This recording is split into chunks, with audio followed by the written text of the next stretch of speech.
Today, a very famous celebrity reveals that life isn't always just glamour, glitz, and fame. That person who is here today, we're going to find out who he is next. Stay with us. Sally's on the road again. Fort Lauderdale, Florida. San Francisco. Phoenix, Arizona. And now from Miami Beach, here's Sally. We are coming to you all this week from the Fontainebleau Hilton Hotel in Miami Beach, Florida. And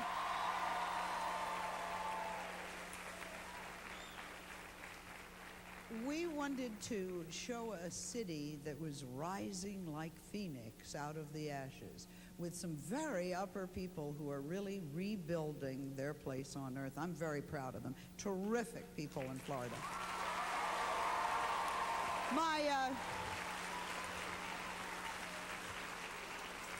I was kind of teasing you at the beginning of the show by saying we had a celebrity who's going to show it isn't all glamour. My first guest recently got a star on Hollywood's Walk of Fame, and we know him as the comedian with the confetti.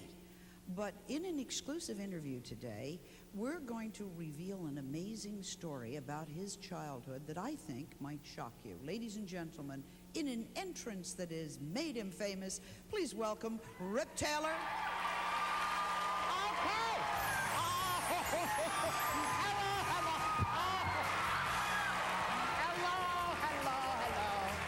Hi, come on over here, come on. Oh, baby. Hiya, precious. Oh, how are you, pal? Hello, oh, my angel.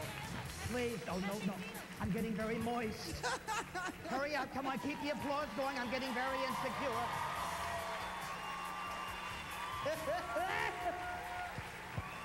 Show business.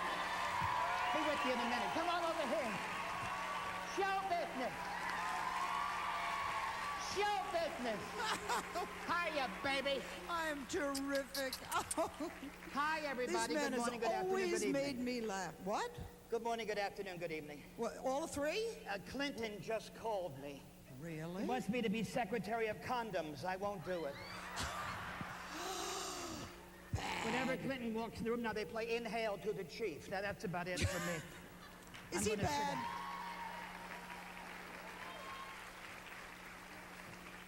Put your dress down, dear. I can't think about what Sally said. What are you doing wearing those glasses? I got it from you the last time I was on your show.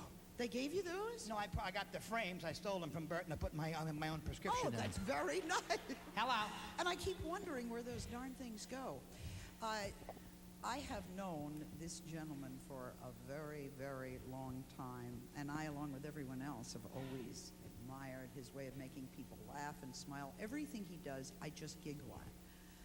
And a lot of it's slapstick, and I love that. Totally. Totally slapstick. Underneath that smile, there may be another side of Rip that no one knows about. Is that true? Could you tell us about that? Oh, yeah, very true, very true. And I never discussed it because I didn't think anybody cared. Not even with me over the years. You've never said because a nobody thing. cared. It wasn't anybody's business. I hid it for a long time, and it worked. I mean, I'm only talking about it now because I want to try to help something, which I'll get to in a few minutes.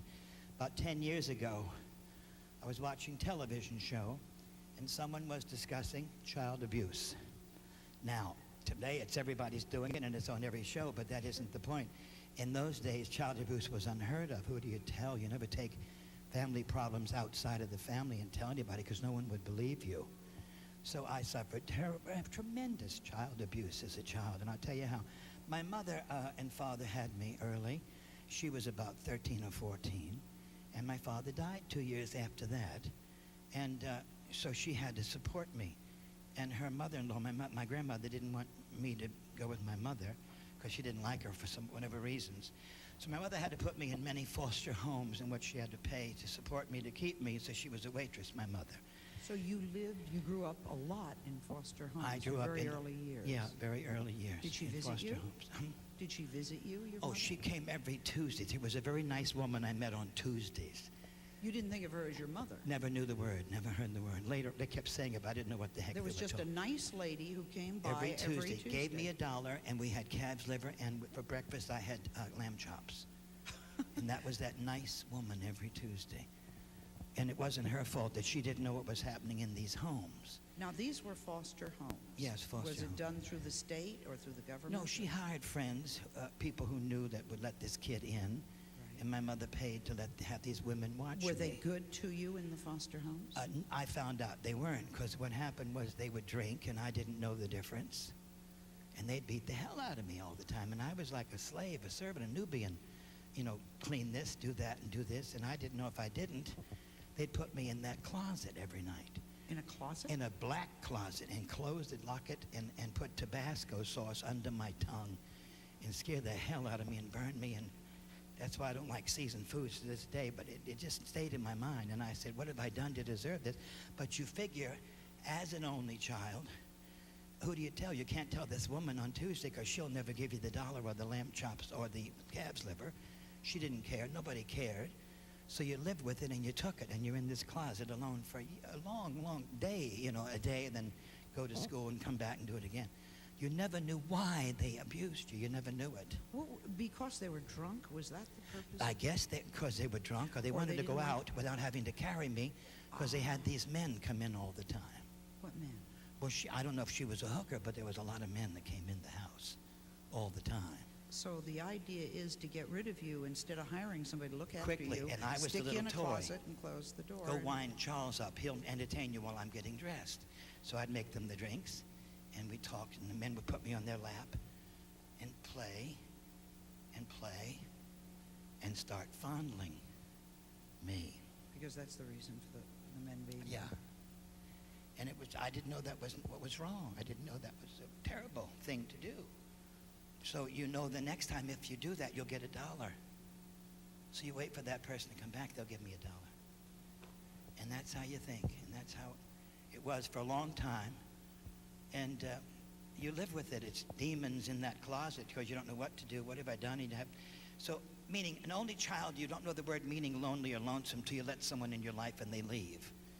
Well, I had a dog, and they put the dog in the closet with me. That was wonderful. So I talked to the dog for years. Shame. Terrible what people do when they're Did drunk. you go to school? I went to school later on, yes. I went to school, and I couldn't wait to get out of the house. I'd be the first one in school and the last one coming home at night rather than go home, because if I did all the work and cleaned the place, they'd still put me in the closet and put Tabasco under my tongue. That burns, Sally. Yeah, burns.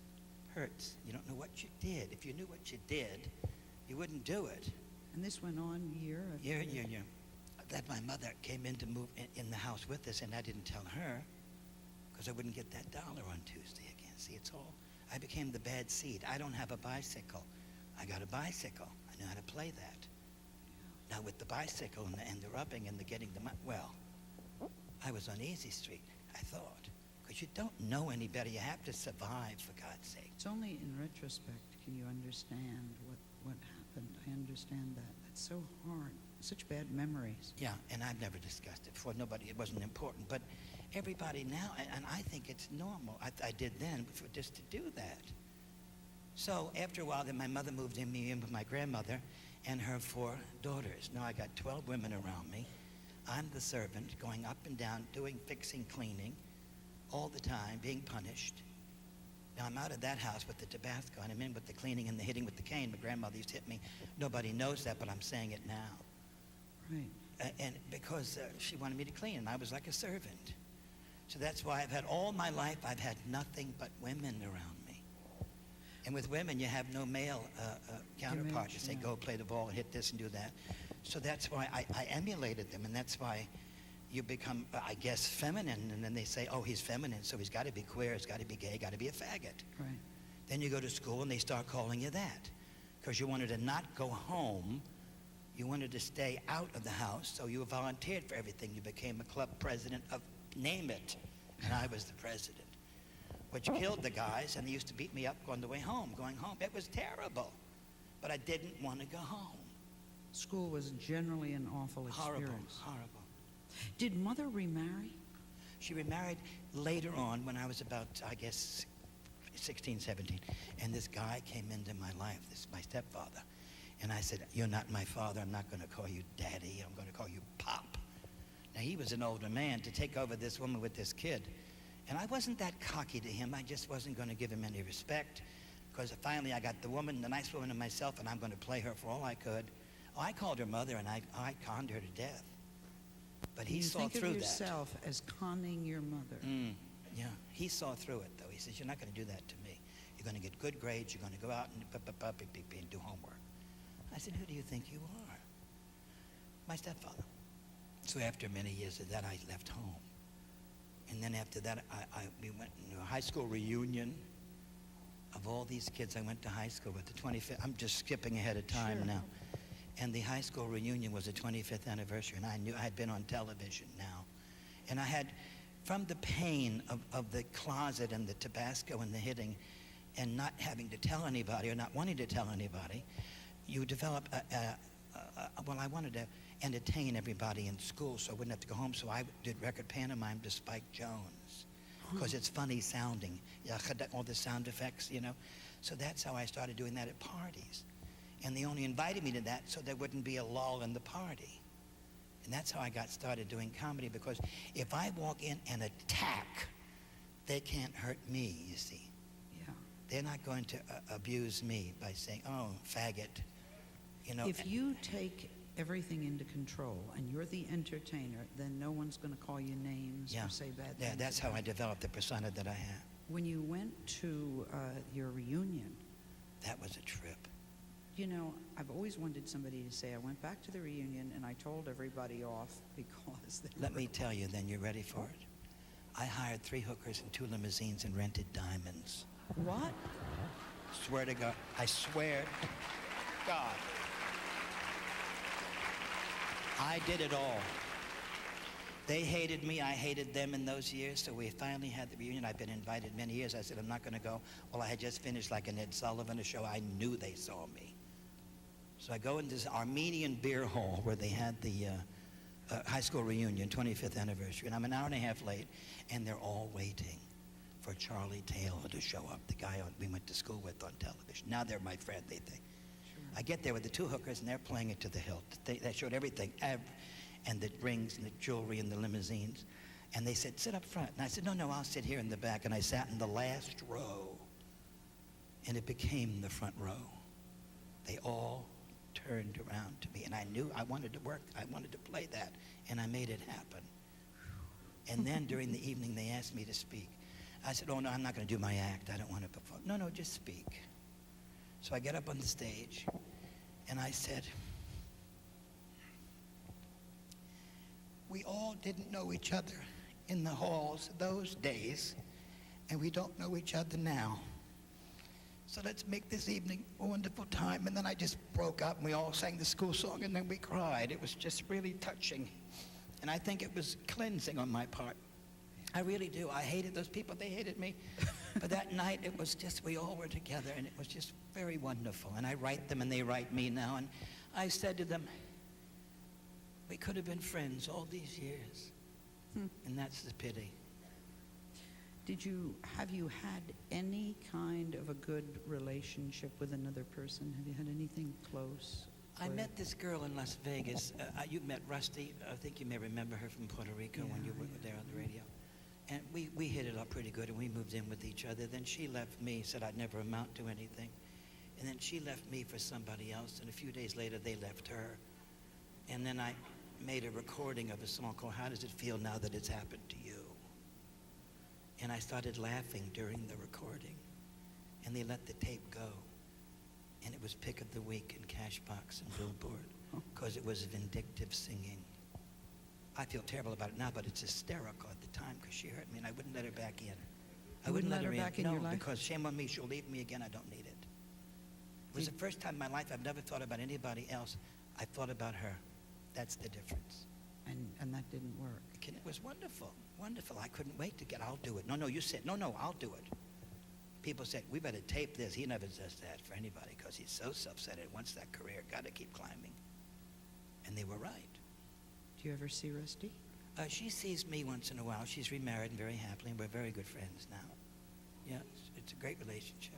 You know what you've done? You've been able to heal a lot of that. I mean, you I healed think it so, with the but, kids, and you healed with the school, and you healed it with Rusty.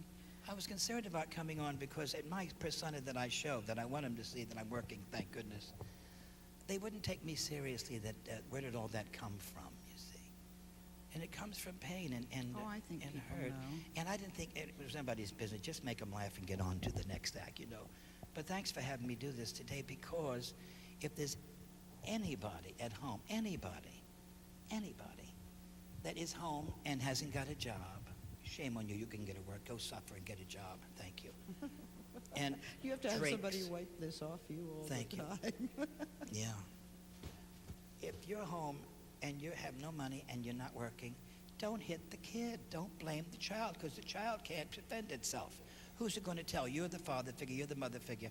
Don't punish that child because you haven't got the patience and you want them to wait on you. And you see it every day on a television show where they're backhanded the kid or they're robbing each other's children.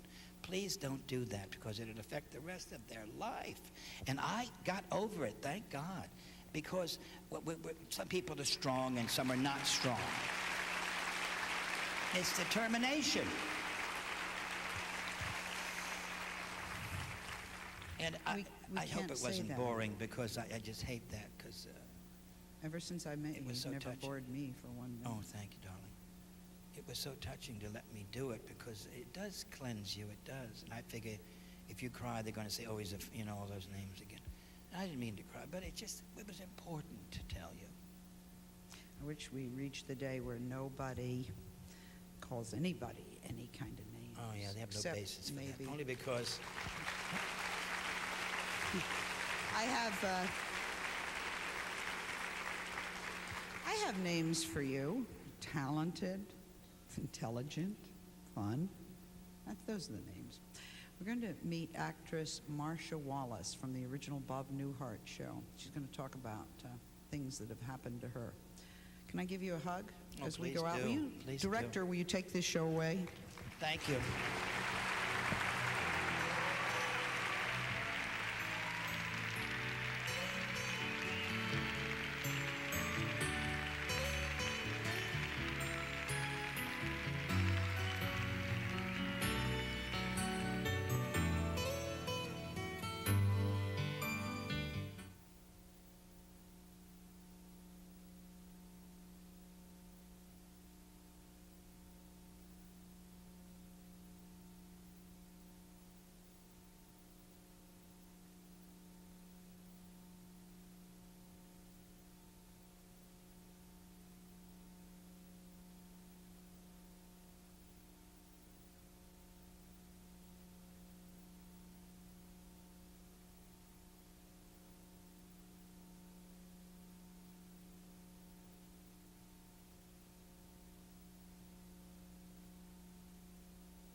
in Miami Beach, Florida, and I want to thank Channel 4, who is our host. That's our affiliate station down here.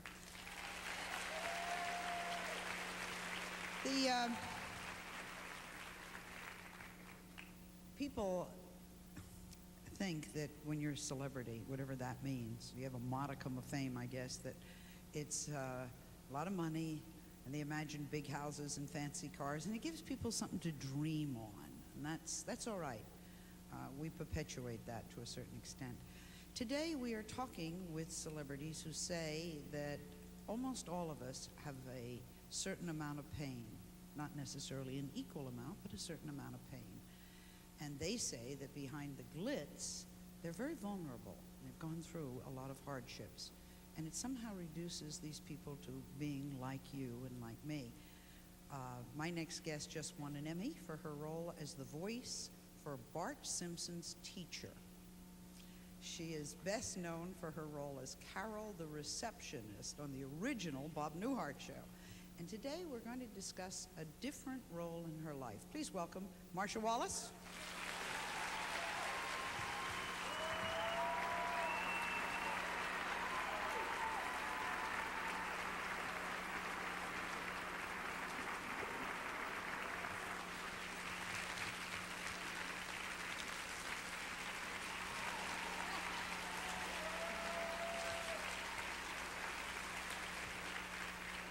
When was that original Bob Newhart show? Because you have I an love age. you, Sally. You call it the original Bob Newhart show, not the old Bob Newhart show. Thank you so much. It was on in the 70s. It's been on the air, actually, somewhere for 20 years. A year ago, doctors told you something that made you angry. What did they tell you? Oh, they told me that my husband had pancreatic cancer. And I was angry. I thought, whoa, wait a minute. I had cancer for our family. I had breast cancer in 1985 before I got married, and I thought I was never going to have a family, and I couldn't believe that I would ever meet anybody as wonderful as Dennis Hawley, and we'd only been together 6 years. Now, you waited till what they call late in life to marry, right? I got married at 43, and we adopted Mikey at 45. It was a wonderful, wonderful love story. He was just the best, the most loving, the most wonderful guy in the whole world. And when they told me that he had cancer of the pancreas, which is what Michael Landon had, which is very lethal, I thought, no, wait a minute, that's not fair, but of course we all know the fair is in Pomona. So I decided that, that this was the reality. And my feeling, though, Sally, and his feeling too, my sweet, sweet Denny, was that somebody's going to be that 1%. If it's 1 in 10, everybody should try to be that one person. Absolutely. And I think that's your best shot. And so that was his approach and my approach, and it didn't turn out to be our shot. But I don't know how else to do it. I mean, what are you sitting there? When did you have insurance for the medical bills? Because when you're dealing with cancer, and your cancer and his cancer, that can kill anybody. It did my family. It wiped us out. Yeah, it absolutely does. Even with the good health insurance I had through the Screen Actors Guild, Denny, who was in the hotel business, which has also been affected by the recession, the previous 2 years had been very hard. He lost his job. We'd had problems with the tax shelter from the days when I was in the chips. I mean, things that happen to people all around the country. Everybody is struggling tremendously. But they don't think that people that they see that are famous, they don't think of that kind of struggle. And I used to think nothing could be worse, but well, I found out that nothing's as important as your life. He fought up till the end. When did me ask when he passed on? He died on June 7th, 1992. He had, oh, he was the best. He said something so cute to me. He said, you know, as hard as this is, and he says, and I hate it. I hate this dying business. I hate this cancer. But at least we used our good china. You know, isn't that great? We went when we had money. We traveled. We didn't sit around and say, well, maybe next week. We really loved each other. We really hugged each other. We really spent a lot of time together. And we traveled when we had money. And we used our good china. Now it's broken, but hey, it was great. Were you with him when he passed on? He was able to die at home, and even though there's still See, people are embarrassed when you talk about where somebody dies. Oh, no, I don't think so. I think it's important because we've ignored death a very long time. And It's a very interesting thing, and I was never crazy about it either, but I have learned that people sort of want to distance themselves from it. It taps their own mortality, of course, and they want to, and Sally, I'm so sorry for your loss. Thank you. It's a tremendous, tremendous, tremendous loss. So people would distance themselves, and they want you to be all right. But the day he died, he was sort of, by this time, in a coma. And I had been, it had been a good day, believe it or not, and we had had some laughs and things. So I went and sat down with him about 4 o'clock after everybody had left. And I took his hand, and I had been telling this before because I knew this was important for me to let him go. And I said, it's time, it's okay, and you didn't let anybody down, and we will love you forever. And he took 3 deep, incredibly peaceful breaths, and he died. And I know this sounds like a strange word to use, but it was the most precious moment of my life. Yes. To have been there, I'm so grateful. And that he waited for me, which I believe he did. And then, of course, because life is, you have to laugh, and he laughed all the way through his illness, and I ate all the way through it. I mean, every time, he said, geez, every time I open my mouth, you shove food in it. Because he lost about 60 pounds, and I gained about 40. And I never went like more than a half an hour without eating a lot of food. And I had ordered a bunch of food earlier in the afternoon, and I was sitting there very quietly after this moment of passing, and the doorbell rang. And I said to him, you're not going to believe this, my darling. You're dead 3 minutes, I've got food at the door. And he would have... It was the Chinese... It was the Chinese food. He would have absolutely howled because, you know, there are those moments... He was always telling you, don't eat. So I understand you brought a letter with you that Dennis wrote to your son. Now, your son is now how old? My son is 5 years old almost. Mommy oldest, that's me. And Dennis was the best parent I ever saw, any place, anywhere. I never saw anybody more joyful about and more able to enjoy and cherish their child. And I'm so deeply grateful that he was able to. And I just want you to know what a fabulous man he was. Share and it what a with treasure us. he was. To my dearest Mikey, both your mother and I believe that life is eternal and that the soul and the spirit never die. We believe that the love we have for each other as a family, a mother, a father, and a son, will live forever. We believe this so strongly that it somehow makes Daddy's death easier to understand and more a part of what life is about. You're the only child I ever had, and if I got to pick from all the children in the world, I couldn't find anyone more wonderful than you. I wish there was something your mother and I could have done to prevent this terrible tragedy, and I know it'll be a while before you get over the loss of your dad. I just want you to know how special you have been to me. No one else could ever take your place, and the years since you were born have been among the best and happiest years of my life. I will always be there watching over you, and our special connection will never be broken. I told this to your mommy, and she typed it for me. It's from my very heart and soul, and I will love you and your mommy every day of your beautiful life. Daddy. Take a break. We'll be right back.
a very lucky person, and I hope I thank my stars when it comes to the work I do. Not necessarily lucky in my life, but lucky in my work.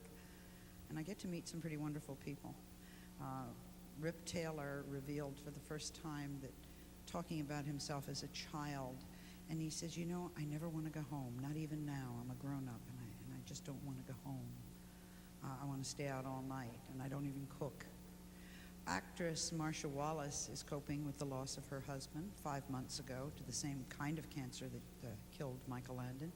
And my next guest was discovered by a man that I had the good fortune to meet, some 30 years ago in Puerto Rico. His name is Sammy Davis Jr. And 5 years ago, she was diagnosed with multiple sclerosis and was told she would not walk again.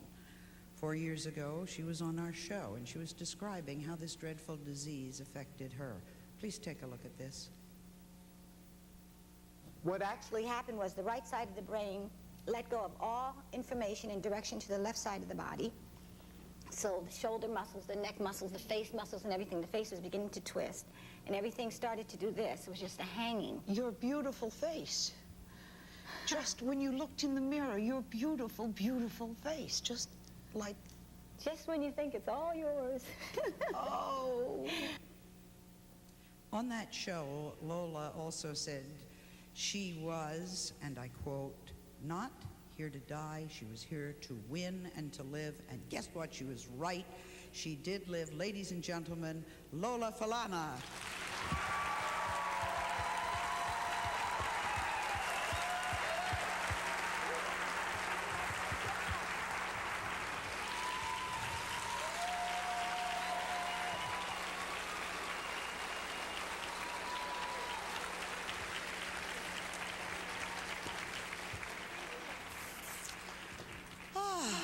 It is so good.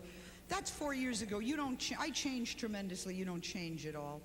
I wanted you to come back because you had then a message. You have now a message. Yeah. And I think it's important.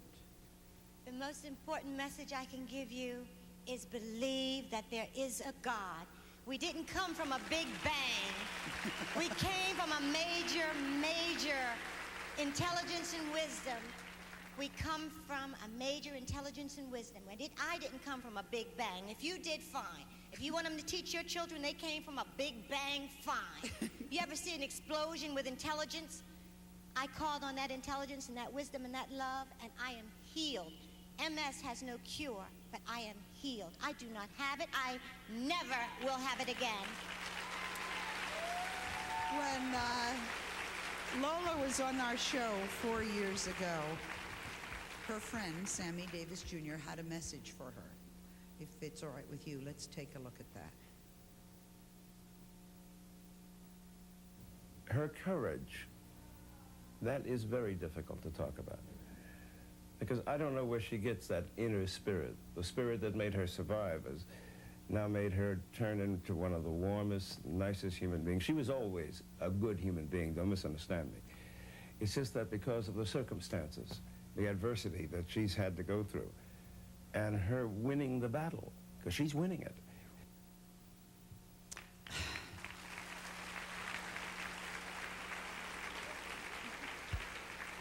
I got a little chance to say goodbye. Did you see Sammy before he passed away? Yes, I did. Tell me about that. The young woman that your show dealt with, Shirley Rhodes, who worked with Sammy all of his career with her husband, was her conductor. She called me up and she said, it's getting close to the end, and I had not had any way to get close to him to say goodbye, and she called up, which will make her one of my best friends as long as I live. Shirley is the best. Shirley, and she loves you. She called up, she said, Loli, that's what they call me. Loli, you deserve to say a goodbye to Sammy. Get on a plane and come to LA, and I'll see to it that you do. I did it. When I got there, she said to me, Sammy has been comatose for a few days now. He doesn't recognize anybody, so don't feel bad if he doesn't know you, but at least you'll see him. And I went in. As I stood beside him, she said, and his eyes were kind of, gone, and she said, Sammy, your buddy's here, Loli's here. And Sammy, in that much time, his eyes came out of that coma, looked dead at me, and smiled like he had life all over again. And I just thank God, and I thank him, because That is the greatest gift of love he could have given a friend. Because wherever you are in a coma, it's far away. But when he heard my name, he came back long enough from that long place and said goodbye with a love in his face. And I don't care if I don't ever, I didn't get to go to the funeral or anything. I didn't But, either. you know, if I don't ever know anything else, I knew at the last look that he ever gave me said, thank you for being friends with me, and I love you.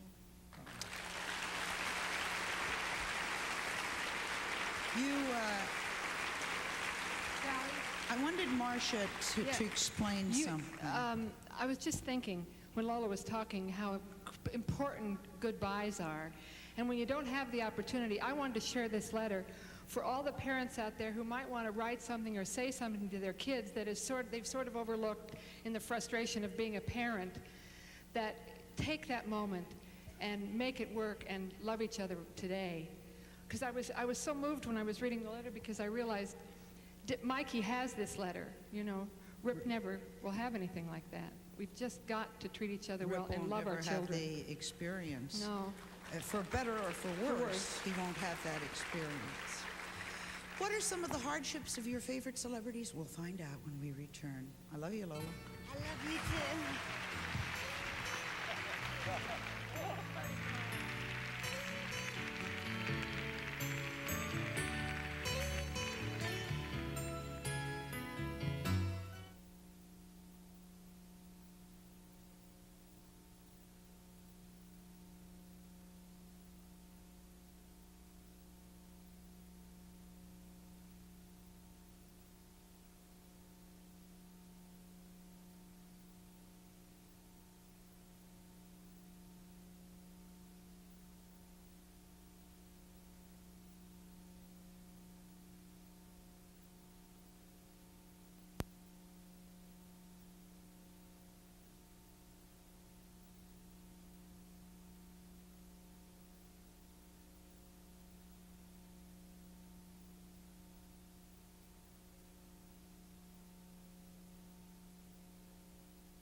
Florida's great. There are a lot of wonderful people who retired down here who were in show business. I think it's going to embarrass her, but this is Peppy Fields. And Peppy was a great entertainer.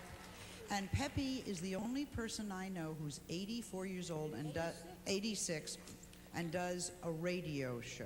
She continues to do her radio show. I thought you would like to meet... we ain't nothing, but when the crowds go away, who've we got? Well, we've got our family, thank heavens. This is Cleo, and this is Lola's mom. Stand up. She's as beautiful as her daughter, right? Absolutely. You got good taste in moms. You have very good taste in moms. We want you to meet Glenn Plaskin. Glenn is the entertainment editor for the Daily News newspaper in New York, the largest circulation. He's also the author of a book called Turning Point. It's pivotal moments in the lives of American celebrities. which mentions some of the hardships of some of your favorite celebrities. Glenn, why do you want to write a book about hardships? Well, why? usually prior to this, I was writing about, tell me about your new movie, your new perfume, and I thought, this is getting boring. Right. Let's talk about the real problem. Let's talk about dysfunctional families, sexual, physical abuse, drug addiction, falling in love, falling out of love. What do you do when you go down one road and you find yourself at a dead end? People, survivors like you, you're in the book, Sally's in the book, and I think we can all understand, well, how does a mother get through losing a daughter, watching a son in a car accident? I think you've done an incredible job at putting yourself back together. Thank you. I don't know how good a job it was, but I'm somewhat, like Lola, I'm somewhat back together. Did you go through your own turning point in your life? Is that what gave you an idea? Yes. I was studying to be a concert pianist up until I was 26 years old. I went to college for 9 years. I started when I was 6 years old. My mother was determined to see me, you know, in Carnegie Hall one day. When I was 26, I was totally physically broken down. I had tendonitis in my arms. I had ulcerative colitis. I was bleeding internally.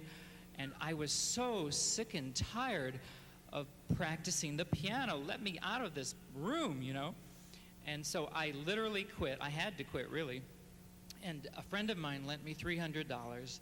And I went to New York City, and I went to the William Morris Agency, and they said, who is this wretch? You know, what has he ever done? What has he ever written? And I walked in, and I said I had a dream of writing a book. And to make a long story short, I started with $300, and they got me in advance to write the book.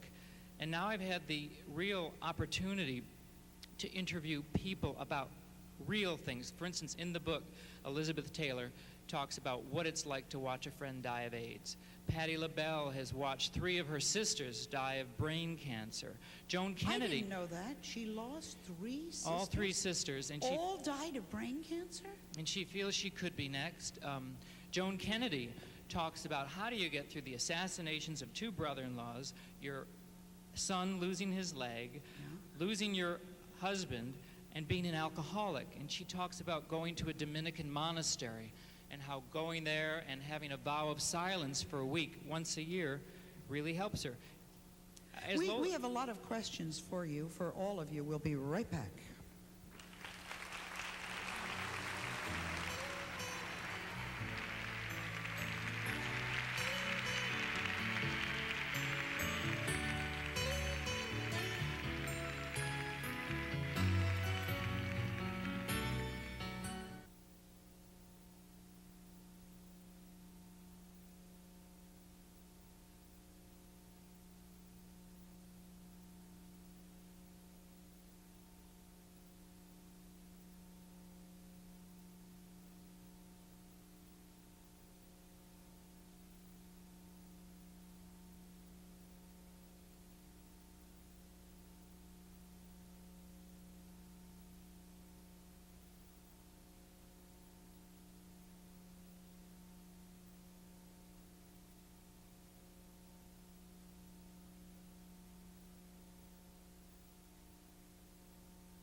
What have you learned about, when you talk to celebrities about their pain, what have you learned from that?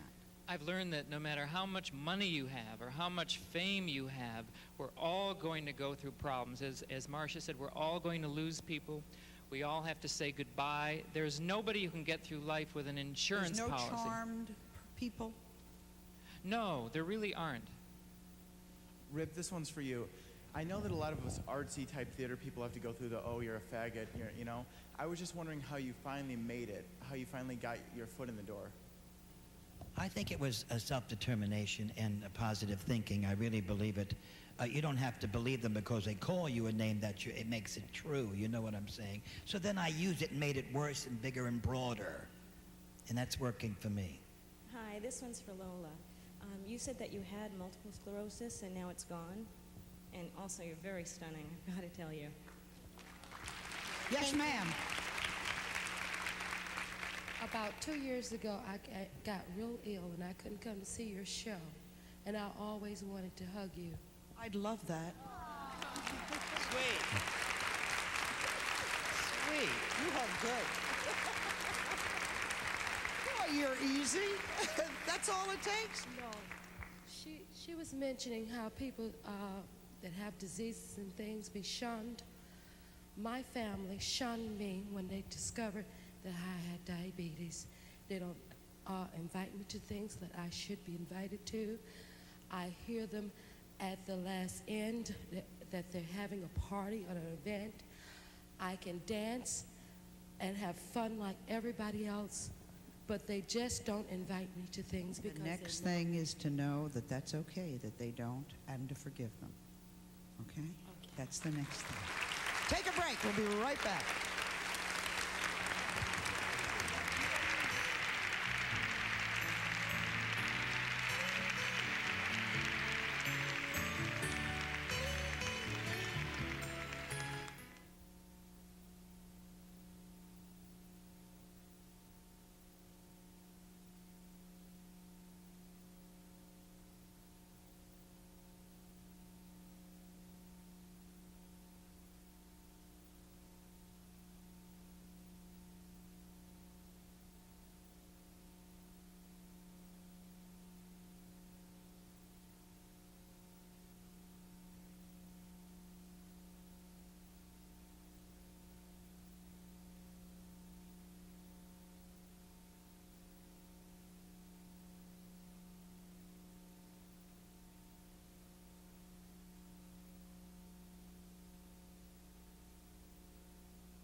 I'm going to ask Glenn Plaskin to go down the line. We've learned a lot today. What message from each celebrity, if you will? At the end of every story in my book, there's always a lesson, and it's usually you can survive. Don't give up. Jeannie White, the mother of Ryan White, who died of AIDS, said that even when you think nothing worse can happen, it can happen, but you cannot wallow in self-pity. I think you're a wonderful example of that. From Lola, we learned the lesson of? The greatest lesson I learned is that somebody loves me no matter what test I'm put through. These trials are just to show me how great he made me, and he gives me no more than I can carry, and if I'm not a wimp and I carry it, I'll be better than when I started out. And from Marcia?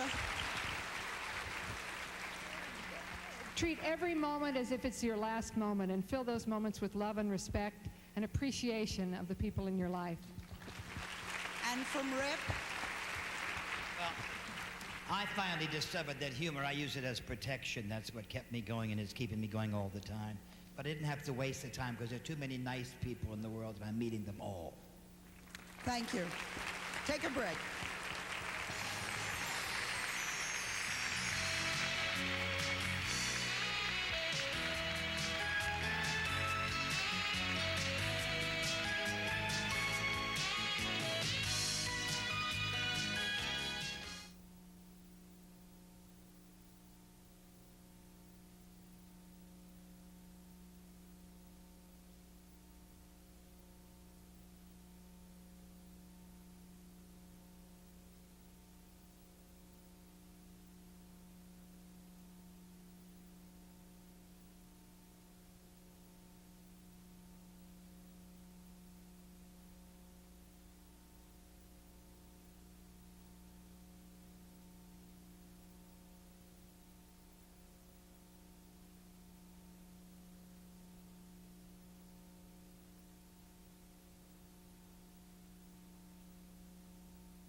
American Airlines welcomes Sally Jesse Raphael to Miami, Americans' gateway to Latin America, the Caribbean, Europe, and the world.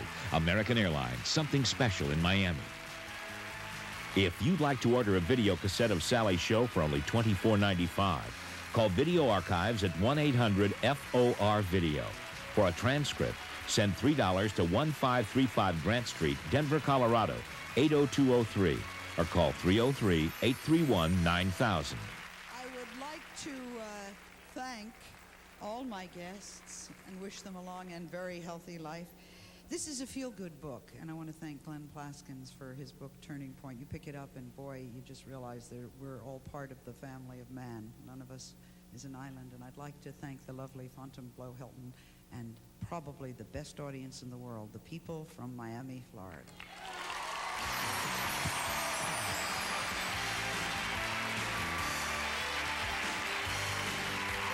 Some members of our audience will receive, and a promotional fee has been provided by Natural whole grain goodness. It's in every nutritious, delicious bread Roman meal bakes. Roman meal. It's that good. Milton Bradley Travel Games, including Travel Perfection and Shark Attack, the perfect stuff for stockings.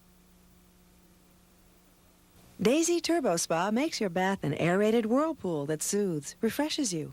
Pamper yourself with a Daisy Turbo Spa. Ow! Sensitive teeth hurt, but brushing with Promise toothpaste blocks the pain and builds protection for sensitive teeth. Promise toothpaste turns sensitive teeth into a smile. Ground transportation provided by USA Rent-A-Car with rental locations in Florida, Hawaii, California, Colorado, and Nevada. For nationwide reservations, call 1-800-USA-CARS. At USA, we're serious about service. Limousine transportation provided by Dolphin Limousine Service. Ride in style with South Florida's #1 limousine company.